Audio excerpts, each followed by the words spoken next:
We are at the third annual Kaya FM 67-kilometer relay for Nelson Mandela Day. And as you know, at Kaya FM, we're all about family. So for those who don't want to run, well, we have a fun walk and run as well, where families can do it all together. Kiddies, grannies, aunties, uncles, girlfriends, boyfriends. And we're going to be following them through the walk and seeing what they're walking for. And let's see how everything goes. I am loving what I am seeing here. A big family of all ladies and two little pink princesses in their prams. They are divas. They are going to be pushed. And you, little miss, what's your name? Strange Tuesday in December. Tonight on Today with John Perlman, we'll be talking about I do not have the first idea.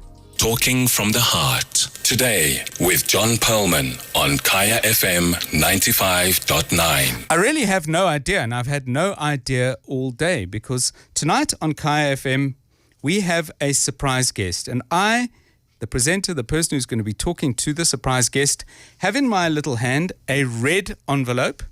It's square. And in big letters it says, surprise guest. So I'm going to open it. It's a bit like presenting at the Oscars. And I'm going to take out a piece of paper, and that will tell me who we're going to be spending the next hour with. And the guest is Johnny Clegg.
Well, I should have known who my guest was, because about 5 minutes ago, I heard some sort of stomping sounds. The sound, and I thought, no, there couldn't possibly be someone doing a Zulu dance in a cupboard. Why would they put him in a cupboard? Johnny, welcome. How fantastic. I've wanted to interview you for ages, and I'm delighted we've got the hour together. Thanks for joining us here on Kaya FM 95.9. Johnny, while the music was playing, Scatterlings of Africa, you said that's an older version. That's the Juluka version. Say more about that and how versions changed over time. Right. The Juluka version was written in a 7/8 format. So there's no snare drum. It's just side stick.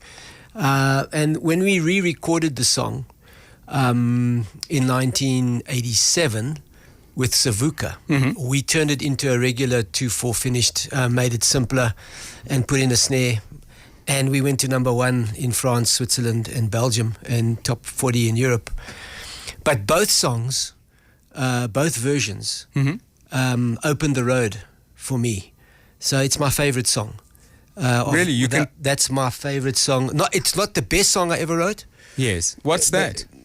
I don't know. People will tell me, but they always say, "What's your favorite song?" And I say, "Scatterlings." And they say, "Why?" I say, "Well, because I was 4th year teaching WITS, social anthropology." Yes. And some little indie in England picked up Scatterlings at Midem in France, at an independent record licensing deal place, and they released it. And they promoted it, and it got onto the top 40 in England in 1982.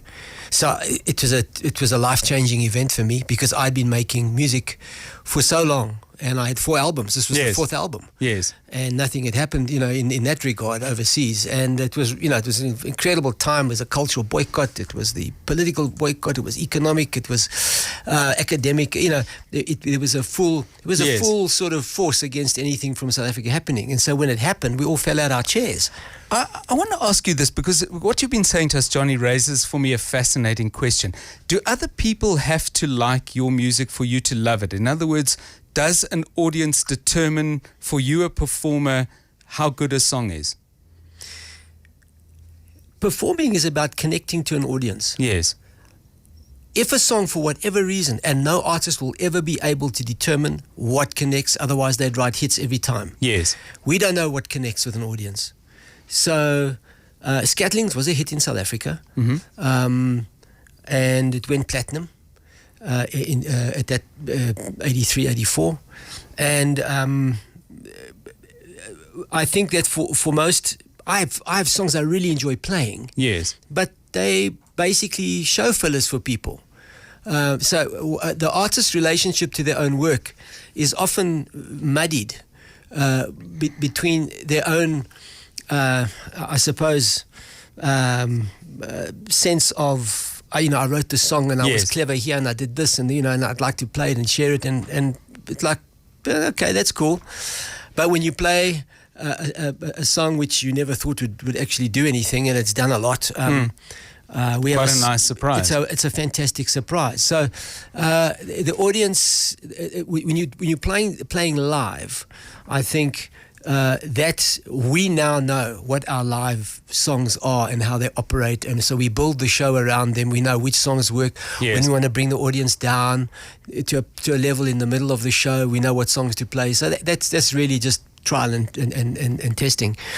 But when a song is a radio hit, yes, it means that there's something in the song that has connected deeply to the people in some way for some reason, and nobody's actually clear. I mean, there might be a clever melody, whatever it is, but there are lots of clever melodies that never make it to number one or the top 10. The mystery remains a mystery, and it's it always will. It's a total mystery. It always will as well, because we don't know, and record companies don't know, and they listen. They've listened. And thank goodness sessions, they don't know. And thank goodness they don't know. Yes. And thank goodness artists don't know. Otherwise, it wouldn't be a mystery. And who would know?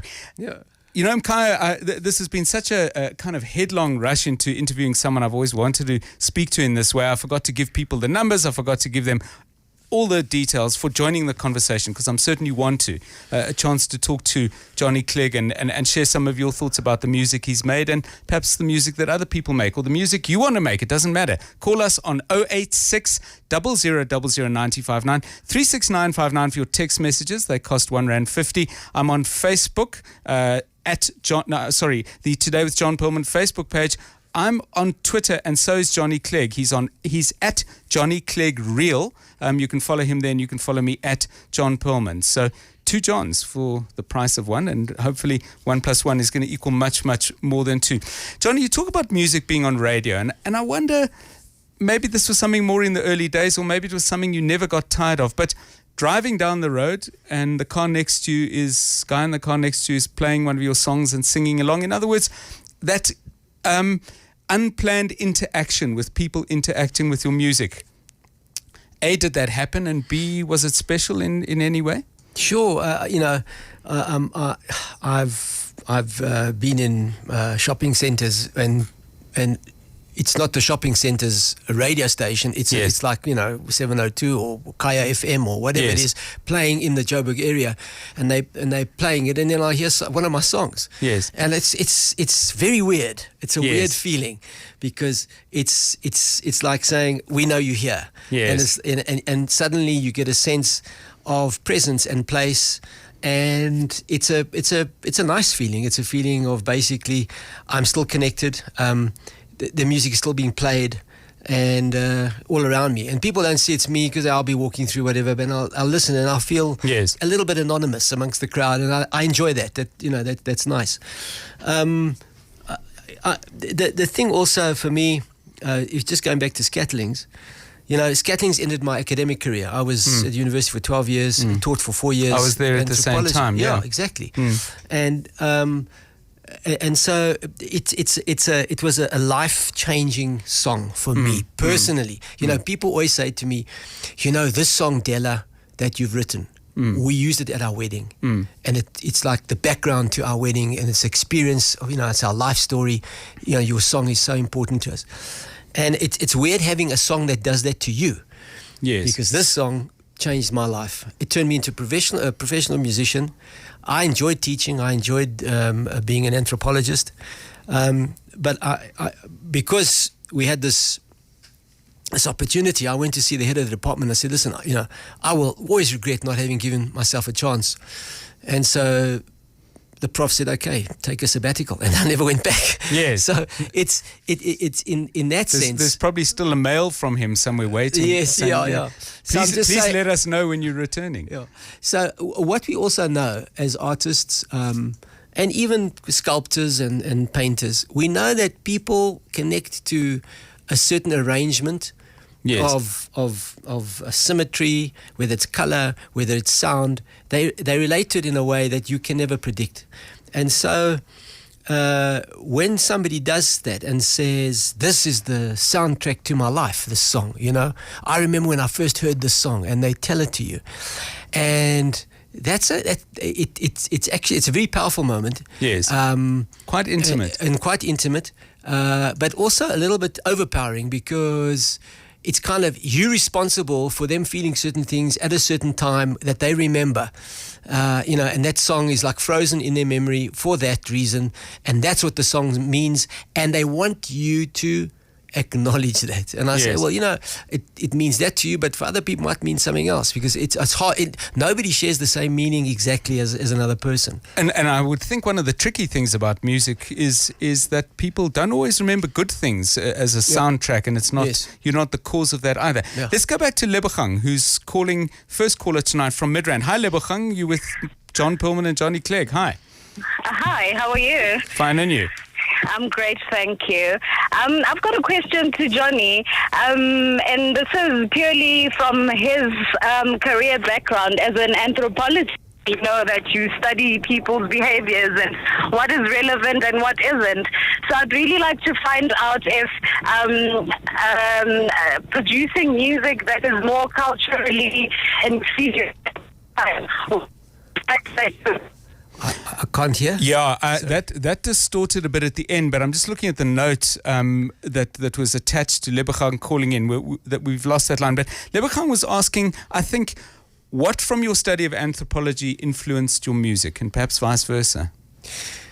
Well, essentially I entered Zulu culture at the age of 14 in Johannesburg, in Yeovil, when I met a Maskanda Zulu street guitarist, and asked him to teach me Maskanda music.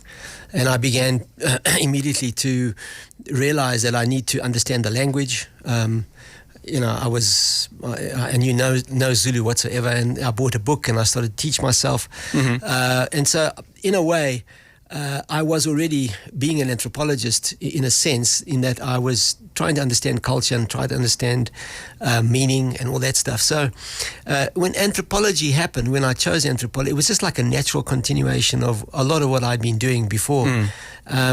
All anthropology did for me was really give me much more interesting frameworks, models and approaches to understand religion, economics, kinship and marriage, politics, traditional worldviews.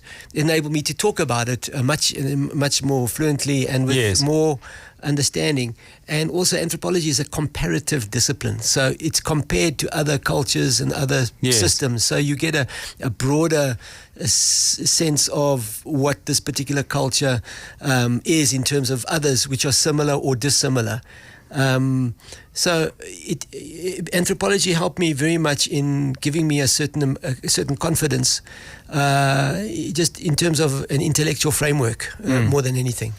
I want to ask you this. You have a son who makes music, Jesse, and I wondered, was it difficult to not say to him, why don't you try this or that? Did you just leave him be and make his own sound? Yeah, it's both my kids grew up in quite a tough environment. When your father is a national celebrity, and at the time they grew up, I was. We had just sold. We did nearly 5 million albums in Europe over the period of 7 years, just of the Savuka stuff. And the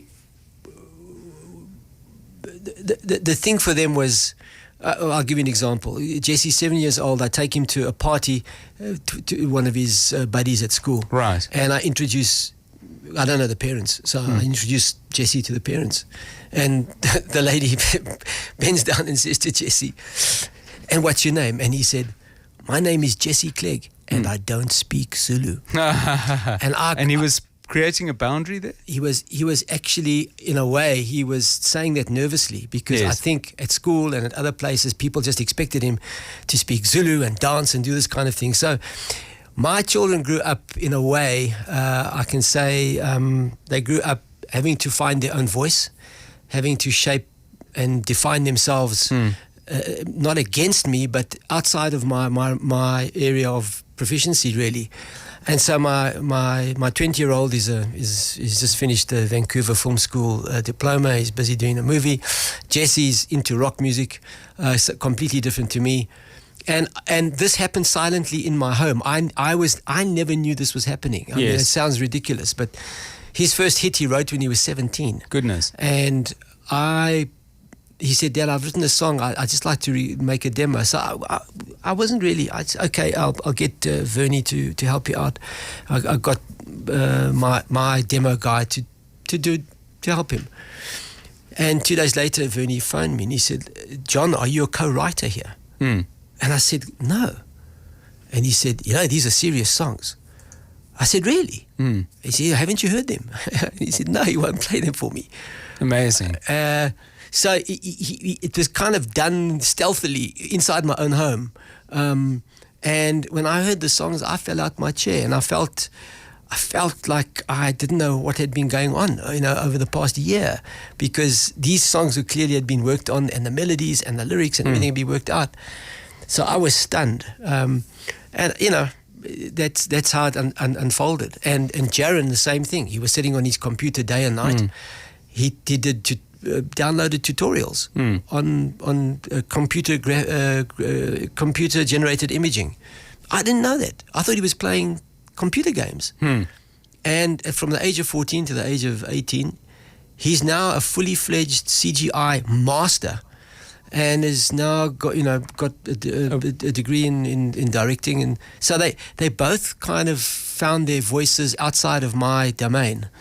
I want to come back to that and plenty more. Nico throws out his favorite songs, Third World Child, which I feel talks directly about me. Similarly, Universal Men. A lot of other people are wanting to call in. They're wanting to tweet. They're wanting to join our conversation with my no longer surprise guest, Johnny Clegg, who's with us all the way through until 7 o'clock. Join in. Mujalifa's next.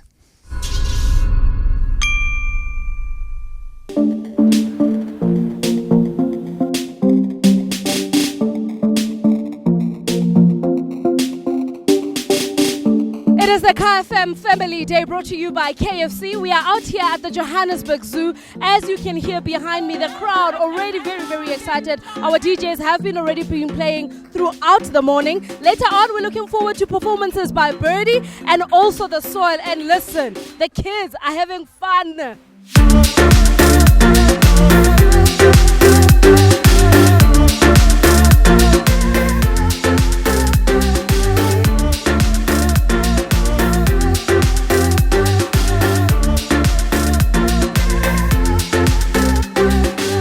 What I love about summer is chilling out a day like this. Fries, getting chilled out, like we go out, wearing shorts. The weather, who wouldn't love summer? Summer is outstanding. Summer is good. Summer is nice. Today is the outing for my kids, my family, and to enjoy and to meet other people and to listen to the music live. The Soil, and to meet Bob Mabena and the rest of the team of Kaya FM.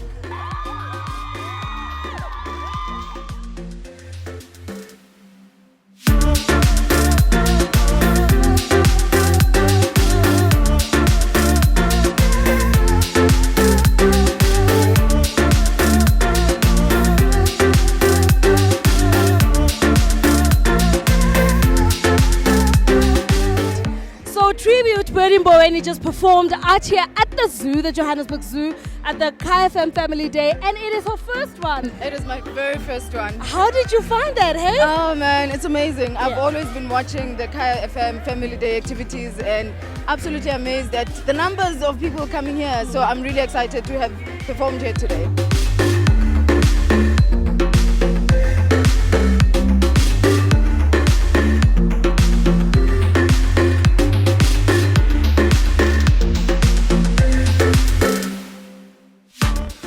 had such a lovely day out here at the Johannesburg Zoo. It has been absolutely marvelous. Thank you so much for Talking from the Heart. Today with John Perlman on Kaya FM 95.9. Before I return to my surprise guest, who is Johnny Clegg, I just have to share with you, because I asked you to guess who my surprise guest might be. And some of your suggestions, Kaya, Chuck Norris,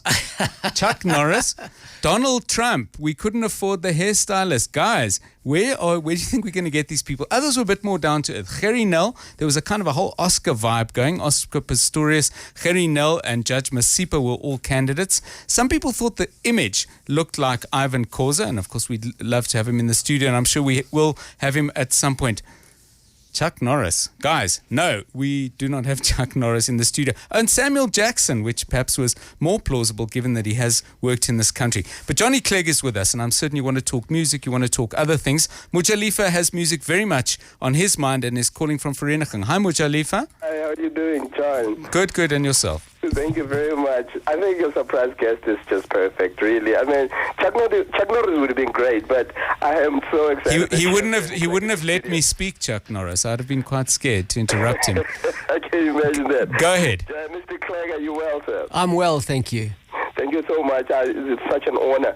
Listen, I'm a musician, and I believe I am. By profession, I'm something else. But my effort as a musician has done very well. In fact, to a level where I was actually a professional musician. I was with a band called Njapedi, and we were able to even release an album that sold 5,000 copies. And well done. To a point of being nominated for an award. Excellent. One of these radio stations have got awards, and we were nominated there. Yes. Which was very prestigious for us, and we did very well and managed to get a lot of following.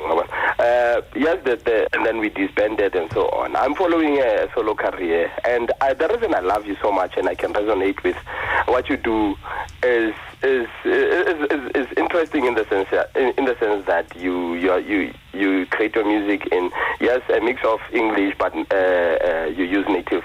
Yes. How can I say? Let me say native languages. You understand?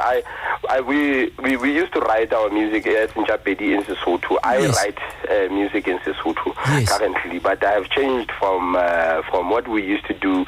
We were a live band where we were doing traditional music. In fact, they even used to call us children of Sankomota. Okay, so Mujalifa, I've got some other callers waiting to come on as well. Do you want to either wrap with a question, maybe? That, John. Yeah. Let me get to it. You know what my thing is that how do you? I mean, the idea of believing that cultural music and using native languages would be a commercial thing. No, it was never. Mujalifa, thanks, Johnny. Thank you. That's a good question.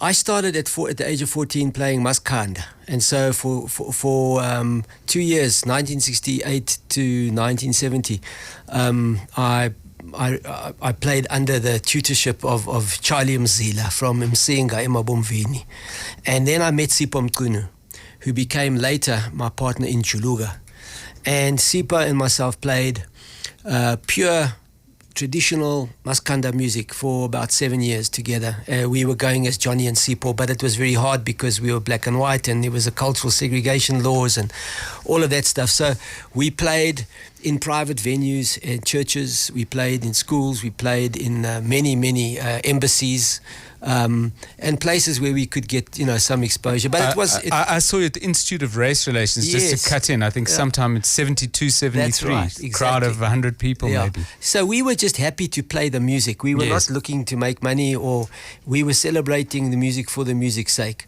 And then as I became more proficient in the actual songwriting and the style and the technique of songwriting, I realized that there was many similarities between maskanda music and some Celtic folk music, which is traditional music from Ireland, Scotland, England, played on traditional instruments. And so I started to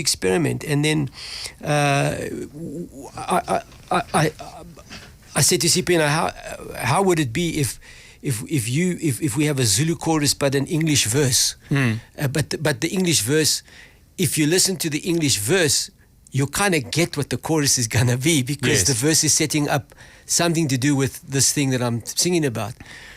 And he was quite open. He said, yeah, let's try. And so we did.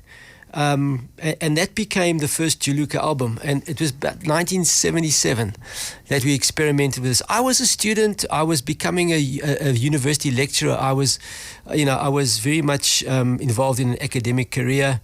But I was still doing music, and I was still dancing in the hostels, and I was very engaged in the Zulu migrant labor community in Johannesburg. On the weekends, I was at Jeppe Hostel, George Koch, Denver, all that stuff. So this idea of crossover, which is what I call it, which is crossing over, getting a conversation going between different musical traditions and different languages, because language creates melody. If you compare English to Zulu or English to Sotho or Zulu to Sotho, Zulu is very strictly a consonant vowel. Mm-hmm. You never say with a dog. You never say na inja. The A and the I coalesce to form E. You say nanja. So you've always got. And the thing that really, really, really still to this day makes me amazed is Zulu war cries, izaka. Mm-hmm. When they chant those chants, the rhythm and the intensity and the way it's constructed is very powerful, and there's nothing I can really think of to compare it with. Kulepe hasiloto, kulepe hasiloto, impefukazi yethu eyasalutugela kwakuphu isigaba okutugela ukuku akaphuku shinkunsi yalwa wethu akaphuku shinkunsi yalwa wethu akaphuku shinkunsi. So there's a rhythm, and they beat on their sticks or on their shields, and that. The use of the vowels, the choice of the words when you make up the war cry is also very important. There's a lot of thought that goes into that. It's not just telling a story.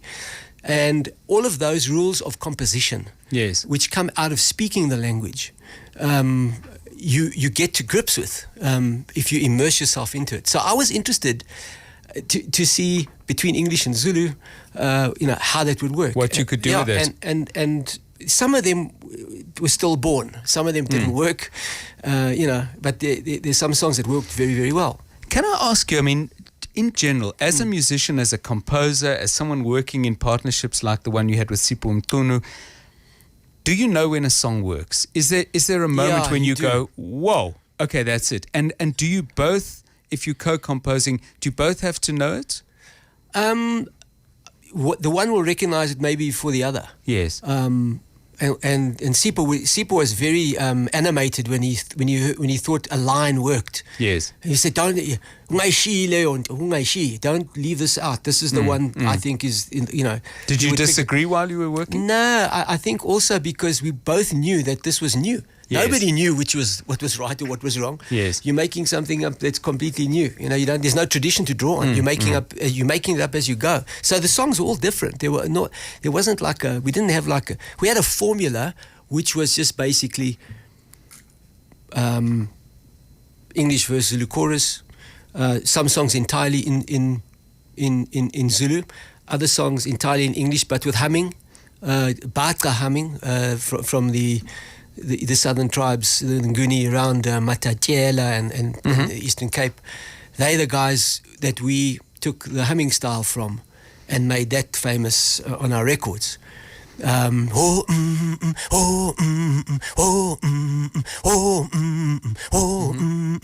style, and there's a dance that goes with that. So all of those things, we took everything we could and fitted it in.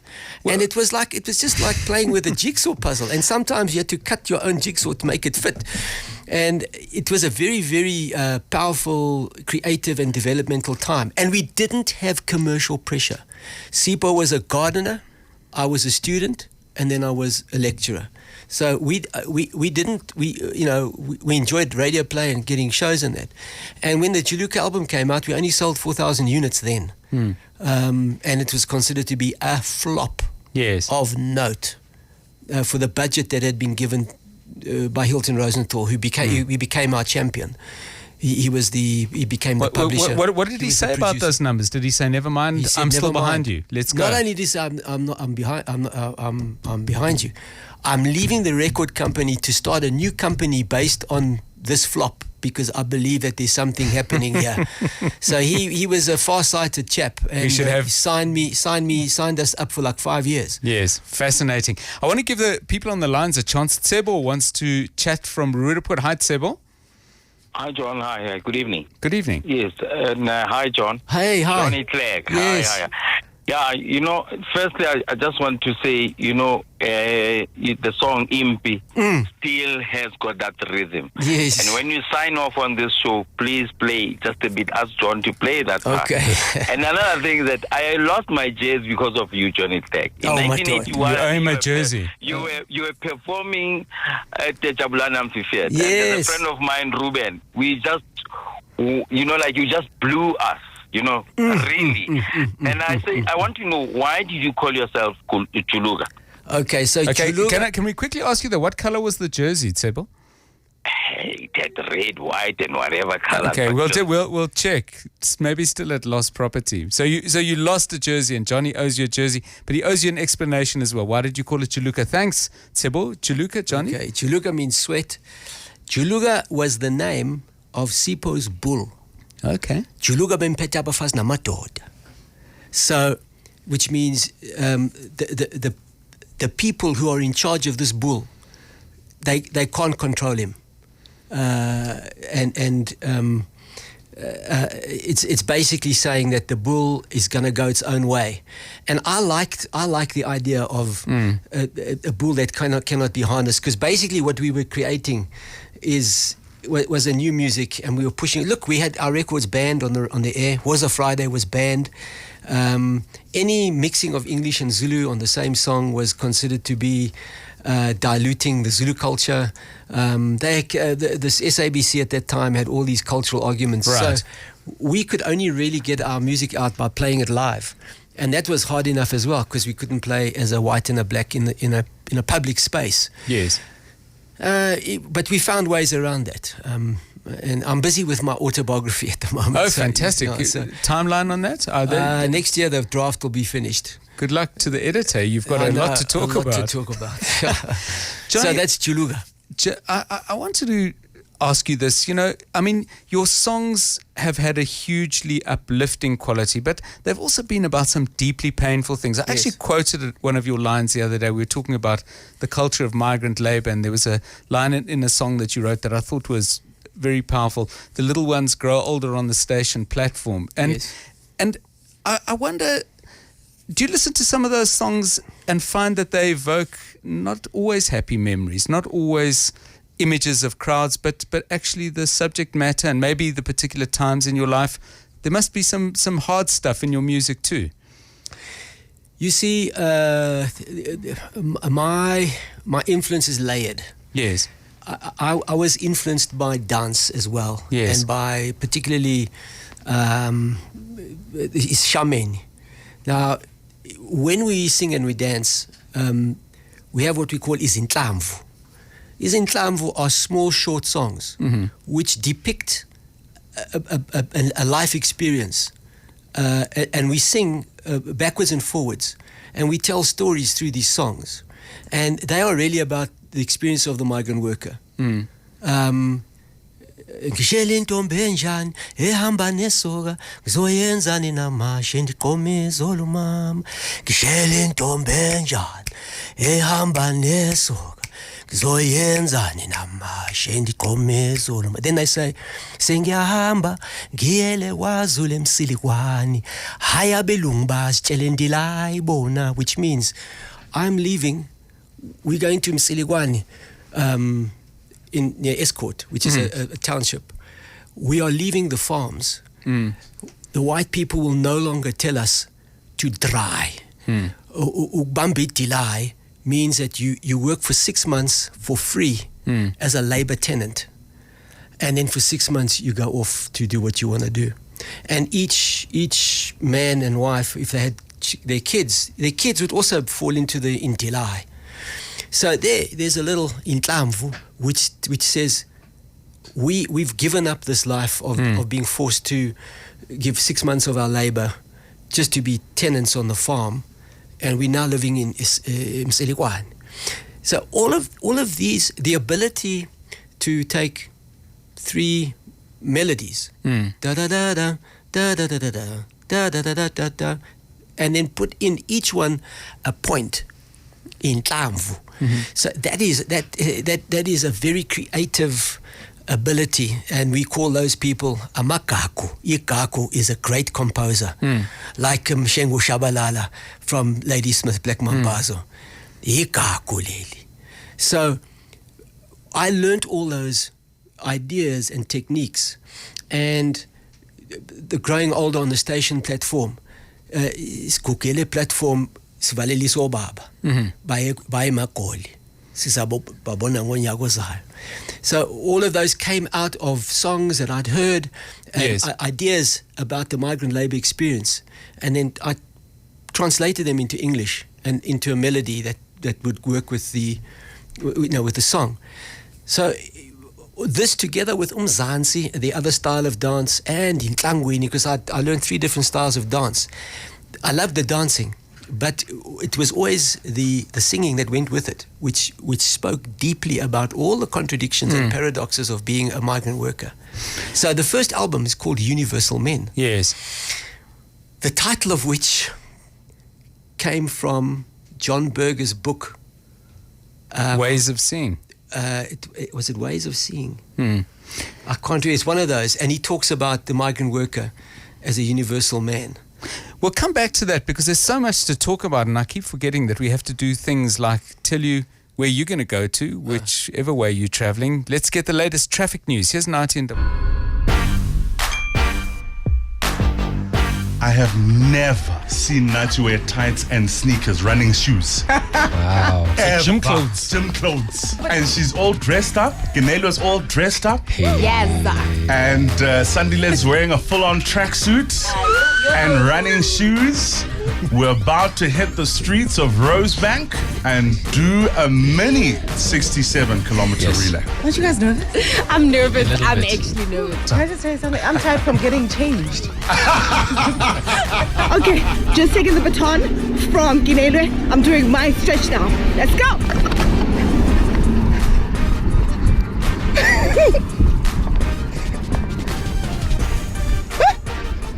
My pants are falling off. I have not run in such a long time. I don't know what I'm doing. I'm so freaked out. I'm tired. You must hurry up. I'm tired. Let's go.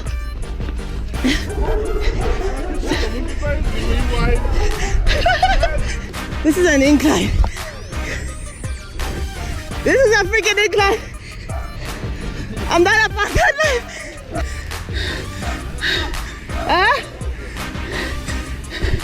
Sandila, I think you should take over. Because I'm so exhausted. Tired. Peace. I should. All right, let's go.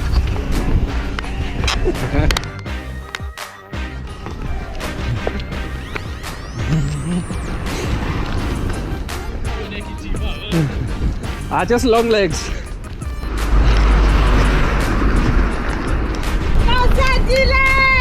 We're so proud of you, Baba!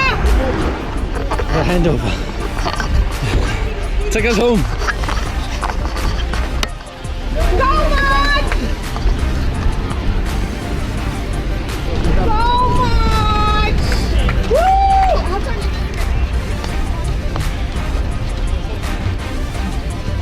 Woo! You are still here. You are not serious about life.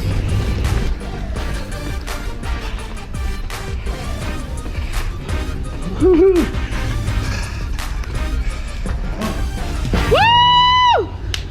Yes! 9, Talking from the Heart. Today with John Perlman on Kaya FM 95.9. Back with Johnny Clegg in a moment. But first, let's find out what's happening later on Kaya FM. Mapaseka Mukwili, I think, has no surprise.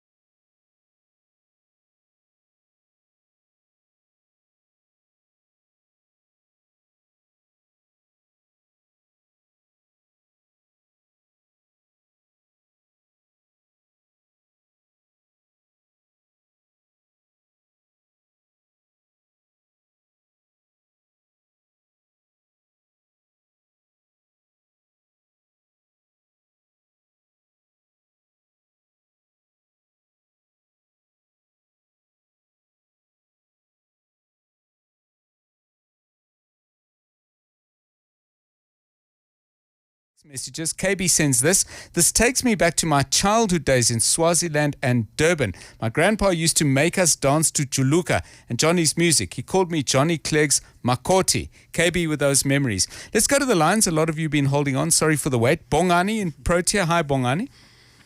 Hello, John. How are you? Yes, good, John. You. Bongani, you.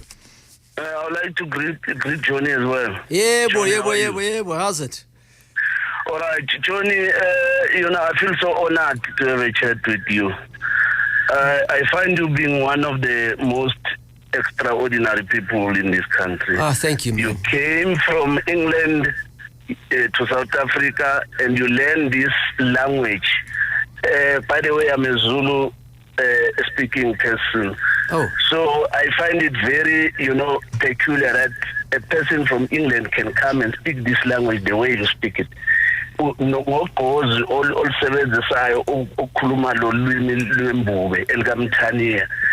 are proud of. Thank you, man. The words that you use as well are words that, I last heard them about 85 years ago. Thank you. Bongani, thank you. Mike is also joining us from the southern part of Joburg, from Lens. Hi, Mike. How are you, John? Fine, and you? Yeah, I would like to speak to Mr. Clegg. Yes, go hi. ahead. How's it? I'm okay, Mr. Clegg. I would like to ask you, how difficult is it to learn an African language? Because I had that University of KwaZulu-Natal want to make first-year students to learn an African language compulsory. How difficult is it to learn an African language? Because especially Zulu, with all its grammar and its rules. Yes, Mike, thanks. The grammar and the rules are very, very difficult. I actually wrote Zulu B grade for matric as a 7th subject, and it was tough. It was tough because let me say something about learning Zulu. I think any African language, it's a spoken language. It's a spoken tradition. The way you pronounce, the way you inflect words is very important. I think that in terms of teaching an African language, I learned it through music. I sang songs. Sometimes I didn't know what I was singing, but I learned it pitch perfect, and I learned to pronunciate, but I didn't know what I was singing in the beginning. Yes. And I bought dictionaries and I tried to find it, and that's how I got into it. So I had a passion for it because I loved the music. So I think that was a very important part of me wanting to learn the language, was having been introduced to the language through music. However, later on, listening to discussions and men sitting around in the hostels talking about home and making jokes and enjoying the fullness of the description of certain things in Zulu as opposed to another language. That I found also was very, very encouraging, because I also wanted to be able to talk and to tell a story like that. They were great storytellers. The language was used in such a way that the language contained in it so many clever references and funny anecdotes that was also stimulating. It's very hard to learn a language when you're saying it's got 15 classes of nouns. Yes. And you've got, where it's purely technical. It's technical, yeah. And I think most universities get bogged down in that. I want to go back to Johnny Clegg, the young teenage boy, and wonder why you were doing all of this. Because at 14, 15, you could have been going to have a milkshake in a place where you knew there were cute girls, or practicing your cricket shots or whatever. Were you a different kind of teenager, or do you think this was going to happen anyway? I was a very different kind of teenager. I left England when I was 6 months old. Okay. My mother was born in Zimbabwe, so I grew up on a farm until I was 7. Okay. She divorced my dad. I never knew my father till I was 21. But then she married a crime reporter from Johannesburg, Mr. Dan Pino, and he was my stepfather. And I was taken into the townships when I was 8 and 9 and 10. And I knew there was another world out there. All my other white friends at the white schools, they had no experience of that. It was just a word, the townships. They'd never been in. And my dad would go in and do stories, and he'd take me in. Also, he loved Kwela music. He had a Kwela music collection, which he would play on Sundays. And also, he was teaching in Alexandra Township. He was teaching a bugle band, right? Which was led by a father, Ramatata, who wanted to create this bugle band and get these kids. So my stepfather was a drummer. So what he would do is he would go to the classroom, and then they would put these tubes, tire tubes, over the desk so that they would bounce on the sticks, and he would teach them how to roll, and all the different paradiddles and all this stuff. And I would sit there quite shyly. Yes. And the thing that really I found amazing as a youngster, when you're 10 and you're in a township, you see the other children running around laughing and playing, and they were poor, but they were alive. They had life energy, and inkani empilo, the energy of life was so pronounced that it was infectious for me. I really wanted to join them. Then I went to Zambia. So I went to 6 different schools in 5 years in 3 different countries. Goodness. In my primary school period. Yeah. And when I was in Zambia in the early 60s, I went to a non-racial school. So I was, Kaunda was the president, and it was a democratic and non-racial country. So I had a year and a half schooling in a non-racial school. So when I came back to South Africa, it was a complete crazy time for me to readjust. Quite shocking. To a whites only school, and to people with very narrow ideas about everything, and so I became marginalized in that regard. And when I heard the guitar being played, and I was 14, and it was at night time in Yeovil, I went to get bread and milk at the store, and this guy was standing outside playing. I saw the guitar was tuned differently, and I saw that the picking style was completely unique, because I had been learning classical guitar. And my mother was a jazz singer, so I came from a journalist, musician background, which created a much more open, I suppose, worldview. But also my own experiences, up until the age of 11, I'd been all over the place. I felt like a migrant. I didn't feel like I belonged anywhere. And when I heard this guitar being played, I worked out. It was a flash of a moment. It was a magical moment. This is where you're going. This instrument has been Africanized. Amazing. This instrument is creating a version of guitar music which is like the blues. It's the South African blues. And nobody knows about it, and I want to play it. I want to learn it. I want to stay on that, but I'm looking at the clock, and the clock is not our friend. 2 more calls. Simpiwe is calling from Glen. Hi, Simpiwe. Hi, John and Johnny. Just a comment and a question. Firstly, my comment is thanks to Johnny for promoting the African music. I think himself, Podloza Nzimande, Nkunze Mdaka, and Begumuzi Lutuli. I actually grew up in Ladysmith, and I actually danced and sang Ushameni and all other dances. Yeah. But just a question from my side is, I once saw a picture of you and the great Chris McGregor of the Brunos, who worked with Ututu Pukwan and Yes. and Johnny Gianni. What type of friendship did you have with them? Did you ever get to play with them?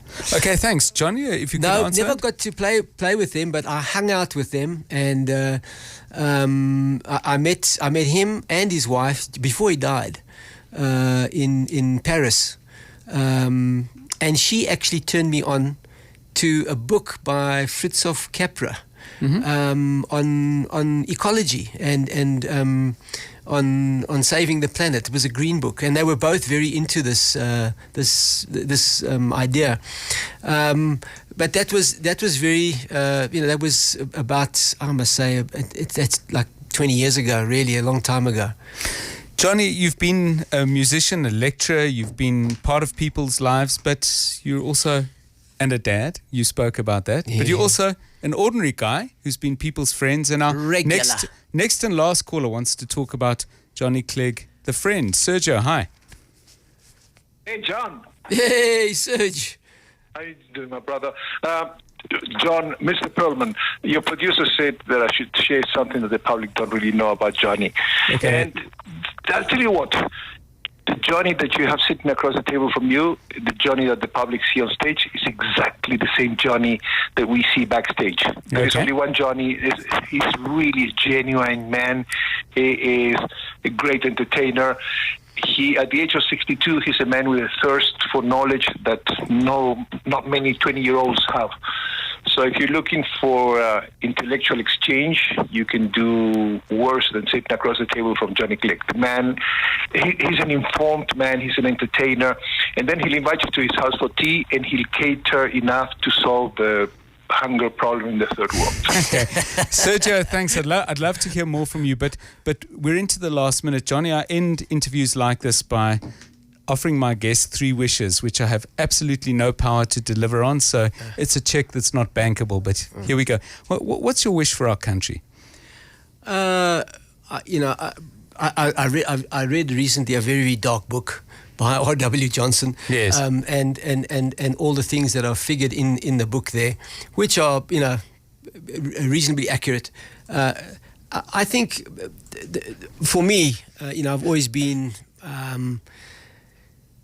a supporter of education. I wish that we could create, first of all, an education system that would enable the vast majority of South Africans to be exposed to the wonders of learning. And teaching is not actually imparting knowledge. It's teaching people how to learn, to teach themselves. So once you get it, once you get the idea of learning how to learn, which is what teaching is about, really, that is a gift that you give somebody. And so that's the one thing. Can I move on to the next 2, just because of time? What do you wish for your family and those close to you? I wish for them to have. I wish for my kids to have a great adventure. I think that for young men, the world is crazy at the moment. What's going on all over, but I wish for them a great adventure, a great defining set of circumstances that enable them to discover who they are. And finally, what do you wish for yourself? I wish for myself that wonderful moment of connection with my audiences, because I live for that. That is my my nourishment. To be able to still bring those songs back to life and for people to enjoy them, and I'm battling to make new ones, but we've got a whole repertoire that we do, and so yes, it's really to continue to be a performer and to share with an audience those magical moments. What I wish for is that we had another hour, but we don't. Johnny Clegg, my no longer mystery guest, but delighted to have spent the hour with you. Many, many thanks. Let's do this again. I'd love to. Thanks so much. Thanks, Kaya. Okay, guys, that's it from me, John Perlman. Here's Nati and Damasia with a traffic good night.